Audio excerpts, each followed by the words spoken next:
Tervist! Mina olen Katre Koppel Sotsiaalministeeriumist ja tervishoiu inimressursi juht. Täna kõlanud ettekanded on toonud juba väga head sissevaadet erinevatesse praktika korraldamise ja praktikasüsteemi aspektidesse. Vaadates siis seda päevakava ja mõeldes, millest mina võiks teile rääkida, mis oleks ka põnev enne lõunapausi, kus tegelikult kõik juba kibelevad võib-olla siit pimedast ruumist välja saama, siis otsustasin, et toon teile pisut ülevaadet, kuidas teevad ja toimetavad ka teised riigid ja mis on meie Eesti tervishoiusüsteemi vaadates võib-olla siis see suund, kuhu me kõik niimoodi ideaalis vaatame. Nagu ka kõlas juba päris alguses selline müstiline sõna nagu konsensuslepe, ei pääse ka mina sellest mööda, sellepärast et see on üks oluline põhjus, miks me üldse räägime praktikasüsteemi arendamisest. Tervishoiutööjõu puudus on teada kõigile.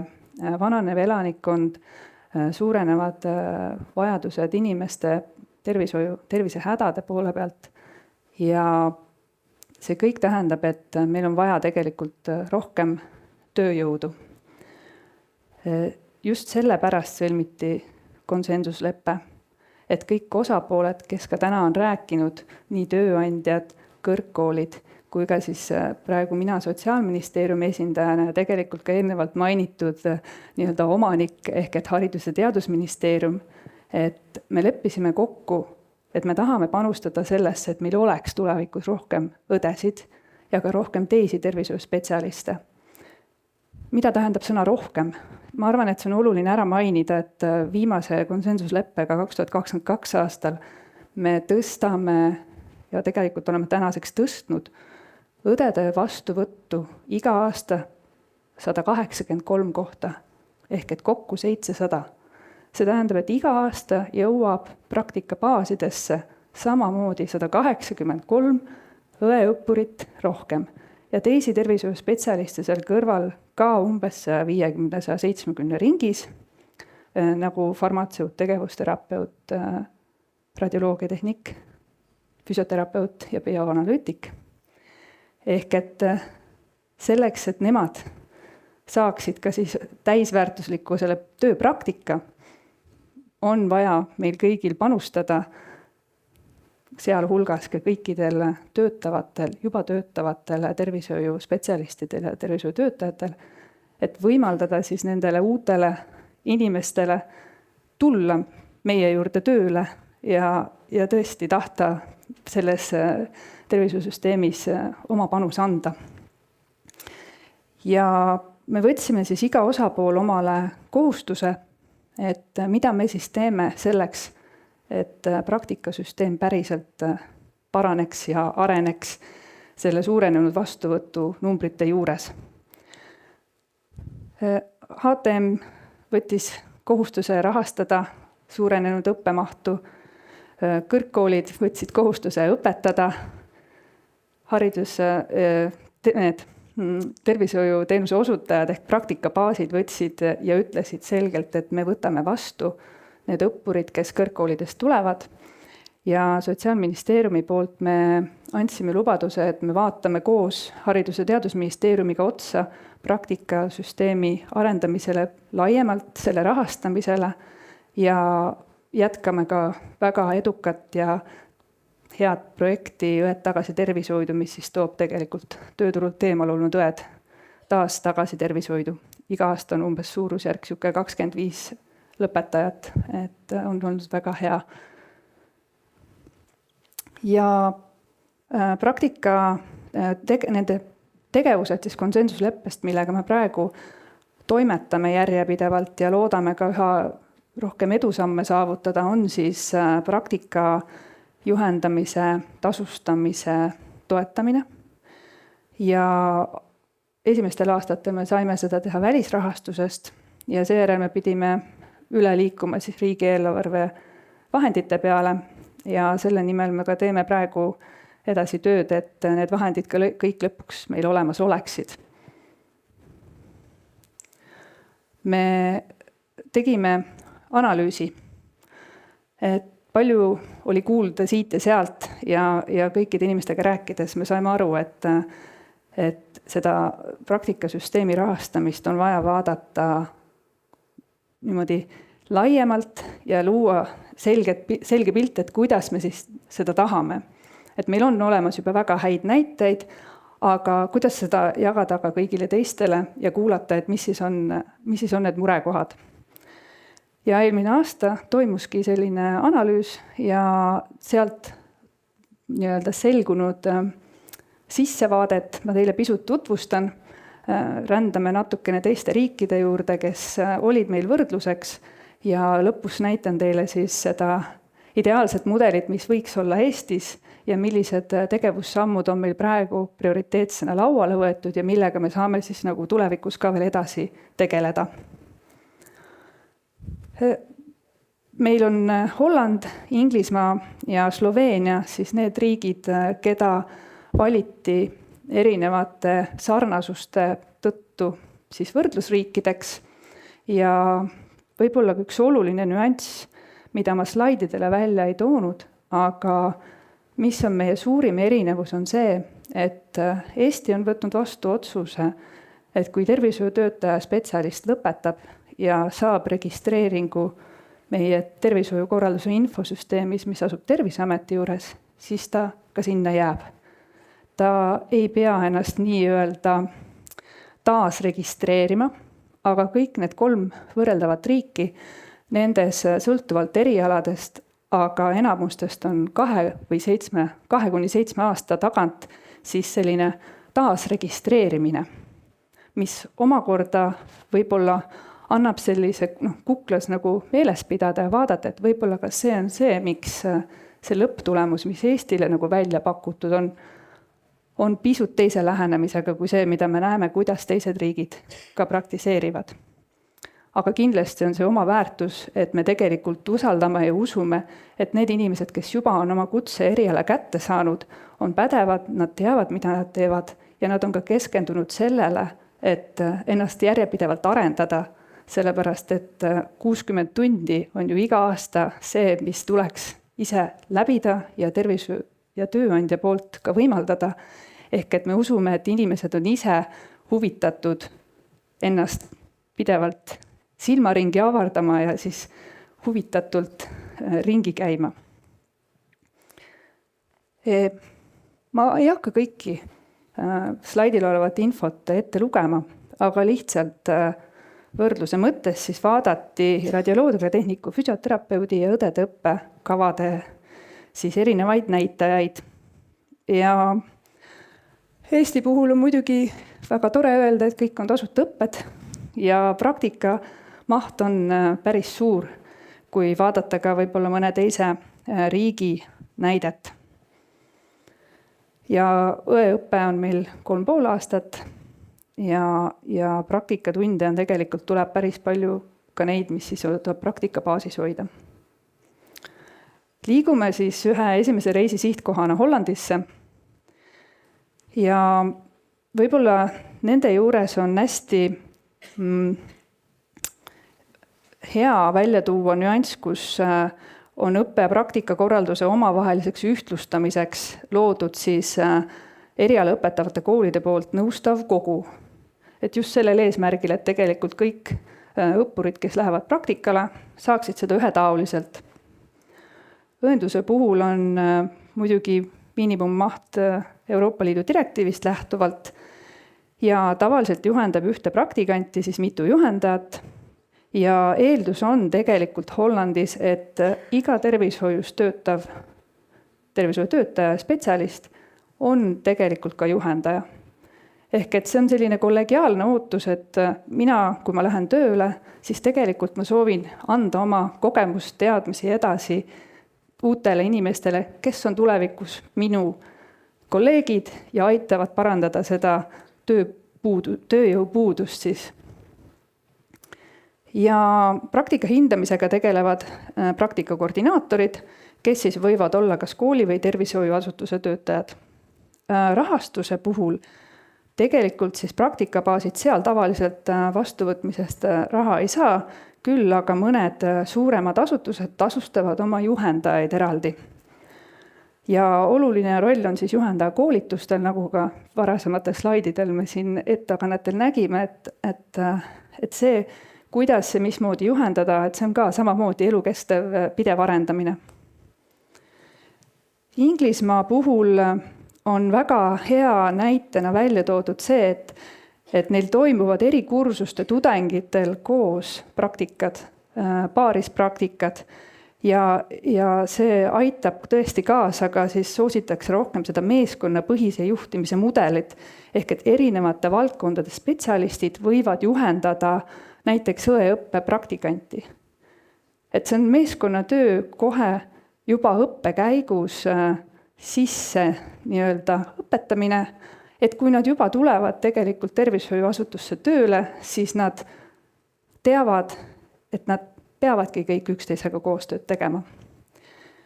Ja rahastuse mõttes Inglismaa puhul siis on neil eraldi olemas sihtotstarbeline toetus siis praktikabaasidele, mis tegelikult pigem on suunatud kvaliteedi hoidmisele ja arendamisele.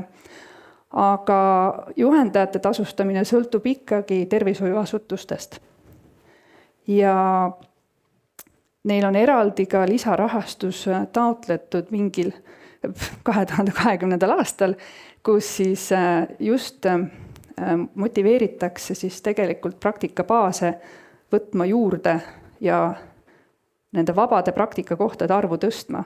Sest ka nagu eelmistes ettekannetes ju kõlas, kui ei ole praktikakohti praktikabaasides, siis ega ka kõrgkoolid ei saa tõsta õppemahtu, kui meil isegi oleks ka võib-olla nagu tohutu rahalaev, mis ütleb, et võtame veel 100 õppurit juurde. Ja kui oleks inimesi, kes soovivad kõik seda õppima tulla. Ja Sloveenias on siis, erinevus on, et füsioterapeutide ja radioloogiatehnikute puhul on õppe pluss kutseaasta, aga õenduse puhul on siis samamoodi Euroopa Liidu direktiiv ja rahastuse vaates on siis neil kõrgkoolid ja kõrgharidusasutused, kes siis tasuvad tervishoiuasutustele tunni eest ühe praktikandi kohta, juhendaja kohta. Ja samas praktika juhendaja ja tema tasustamise otsustab ikkagi praktikabaas ise, kuid üldiselt makstakse lisatasu. Nende puhul toodi ka välja, et neil on ka praktikantidele, kes siis need teevad kutseaastat, selline lisaraha olemas. Ehk et suuresti me näeme, et kuigi praktika juhendaja rolli väärtustamine just ka nagu rahalise motivatsiooni mõttes käib läbi nendest kõikide riikide näidetes, siis on see pigem tööandja otsustada, et kuidas ja kui palju. Aga samas me ei saa nüüd unustada seda asjaolu, et mis ma just kõige alguses ka mainisin, et nende puhul toimib tegelikult praktika juhendamine, kui ka siis see praktika juhendamiskoolituste läbimine ühe osana selleks, et nad saaksid end taas registreeritud. Ehk et see on see üks erinevus, et nende see motivatsioon ka olla praktika juhendaja ja tegeleda selle alase enesearenguga on päris tugevalt seotud sellega, et nad võivad ja saavad edasi praktiseerida. Aga Eesti puhul me näeme, et kui te juba olete tööle läinud, siis te tegelikult ka ise oma sees tunnete, et te tahate seda teha ja ka oma kogemusi jagada.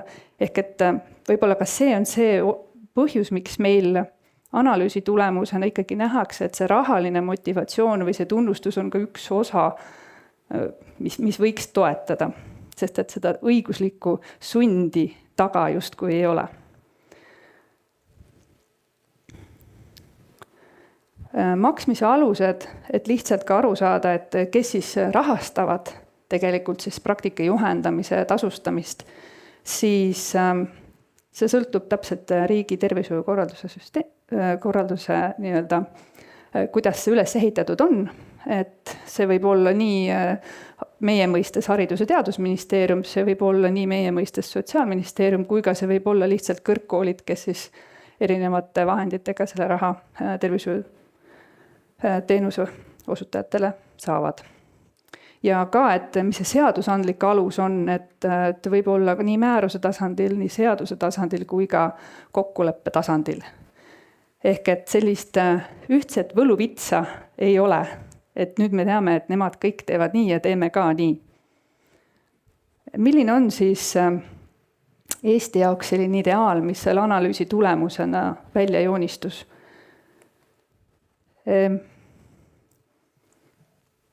Tegelikult, kui te vaatate siia slaidile, siis kõik eelkõnelejad rääkisid nendest rollidest, mis siin juba on. Mainiti, et koostöö on juba täna väga hea, aga saab ikka paremini. Võib-olla siis see kõige selline olulisem nüanss, mis sealt analüüsist välja tuli, oli just nende rollide eristamine ja selge arusaamine. Et kui tudeng, kes satub praktikabaasi, sinna jõuab, siis tal tegelikult oleks ikkagi selge nii-öelda administratiivne praktikakoordinaator, kes aitab tal sinna sisse elada. Et ta teab, kus ta on, miks ta on, mida temalt oodatakse, kuhu ta peab jooksma või liikuma, kui tal on mõnda abi vaja või kuskilt midagi vaja leida.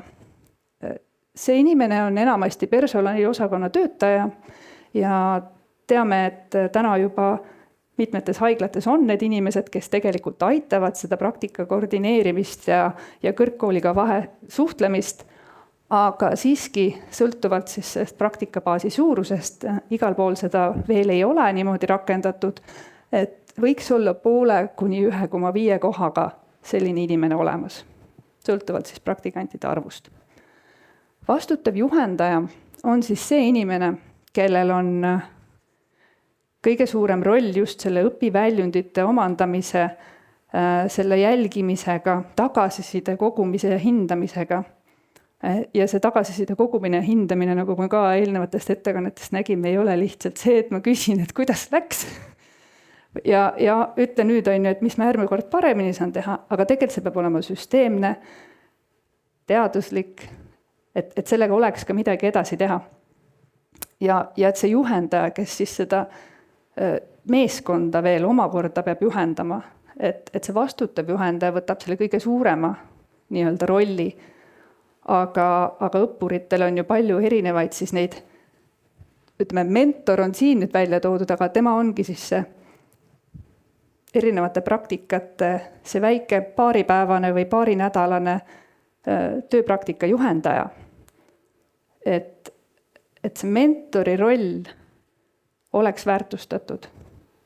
Et tahetaks olla see mentor ja et osataks olla ja et oleks olemas siis need juhendamise koolitused vastavalt siis sellele inimese tüübile, et kuidas tema tahab ka seda koolitust võib-olla omandada. Ja mida ja kuidas me siis saame edasi liikuda? See on see ideaalne maailm, mis analüüsi tulemusena meile välja joonistus, mida oodatakse, mida ootavad analüüsis osalenud praktikabaasid, mida ootavad õpilased ise, õppurid ise, üliõpilased ise, mida ootavad kõrgkoolid. Ja need aastaarvud on siis pandud eelmise aasta lõpul valminud analüüsi tulemusena, aga teada on, et ega kõigega me sellel aastal ka kohe tegelema ei jõudnud hakata. Aga suures pildis on tõesti suund seal, et toimuks ka praktikabaaside tunnustamine, oleks tagasiside küsitluse süsteem ühtlustatud, et oleks ka selline koolide ja erialade ülene koolituskomisjon, kes aitaks välja töötada võib-olla siis praktika juhendamise kompetentsimudeli või ühtse hindamisvormi, et meie väikeses riigis tegelikult kõik praktikandid tunneks, et nad on samamoodi oodatud nii praktikandina kui ka seeläbi tulevase meeskonna liikmena.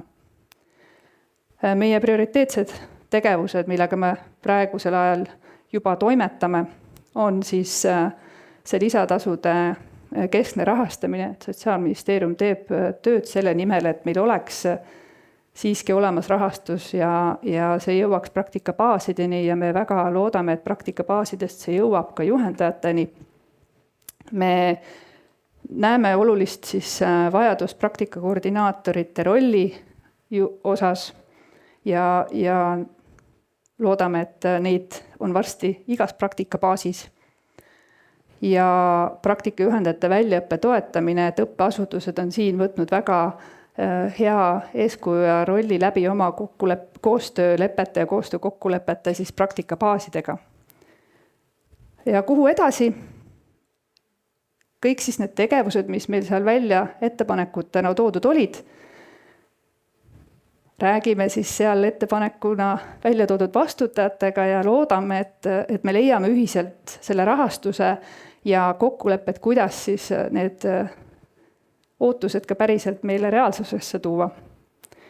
Ja praktikakorraldus ka laiemalt, et kuigi meie analüüs keskendus ainult siis õdede ja tervishoiuspetsialistide praktika juhendamisele, siis tegelikult ju ka arstiõppe või residendid, et juhendamine kui selline on ju oma tegevuses ja olemuses üks ja sama. Ehk et ka pikemas perspektiivis peaks vaatama, et kuidas ja mismoodi ka seda omavahel ühtlustada. Et mina tänan. Loodan, et teil oli põnev esimene plokk ja saate minna lõunale. Aitäh!